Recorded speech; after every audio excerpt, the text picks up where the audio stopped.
HS2. Now, there's a lot of strong opinion about HS2.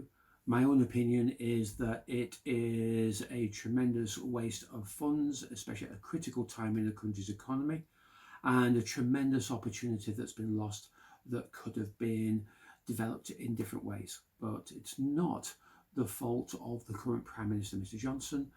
This has its history going right back to the last Labour government.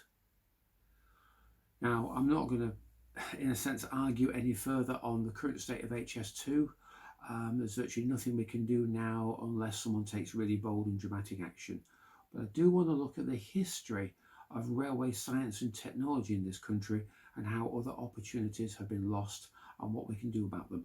And for that, we have to go right back to the 1960s when an earlier Labour government was in power. At that time, there was a tremendous enthusiasm for science and technology. And one of the projects that was developed for the railways was known as the Advanced Passenger Train. Some of you who are old enough to know will remember what I'm talking about. But for the rest of you, the Advanced Passenger Train was a way to answer how do we build very high-speed trains on our railway network with these rickety, weaving rails going all over the place and left, right and centre and down to that little village in our city. We don't have the ability, we don't have the land, we didn't have the money to build long, straight, modern track. So instead, British scientists and engineers invented a train that could go very fast on our existing network, and it was a world leader. And then it was just cast aside. As a result of just one or two small failures during the early testing period, the government basically bottled out.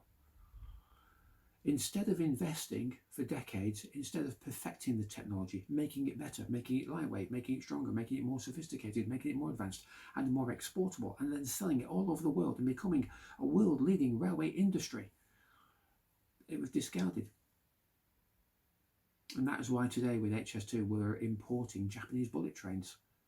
The Japanese spent decades investing in advanced science and technology to master the technique of going very fast on long straight tracks, while we in the 1960s were mastering or trying to master the technique of how to go very fast on rickety old railways, which would have meant we could have had the equivalent of a high-speed rail network on every single mile of track in Britain. But that's not the only opportunity that we lost in the 1960s. At the same time, around the same time as the Advanced Passenger Train, the great Professor Eric Laithwaite invented the linear induction motor. Most of you have never heard of it. The linear induction motor is magnetic levitation trains. Trains that float on the track, trains that whiz faster than a speeding bullet. Well, pretty close anyway. While a high-speed train or an advanced passenger train might give us, say, 250 miles an hour on a good day, magnetic levitation trains might give us 450 miles an hour. And again, there was an opportunity to start with the science and the engineering in the 1960s, master it, perfect it, make it better, create new revolutionary versions. By now we should be living in the original dream of the 21st century, rather than just a sort of rundown copy. HS2 is an opportunity lost, but there may be ways to move forward, to learn the lessons from the past and to revolutionise our entire railway network and even bring back elements of maglev trains. We don't have to build HS2, we can build maglev.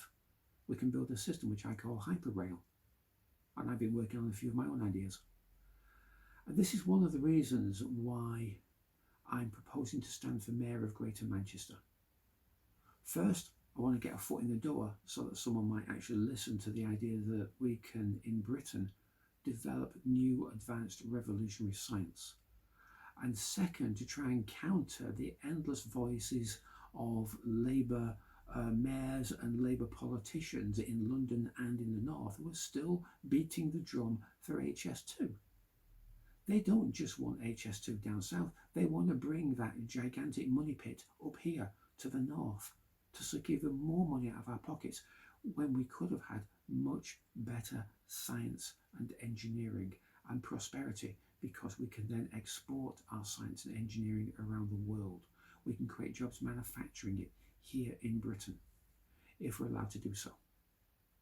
So if you want a better, brighter future with a better, brighter railway network, that's my proposal. That's what I hope to see now and in the future, and that's what I will try to strive for with your support. So come and join me. Thanks for your time and patience, and I'll see you soon.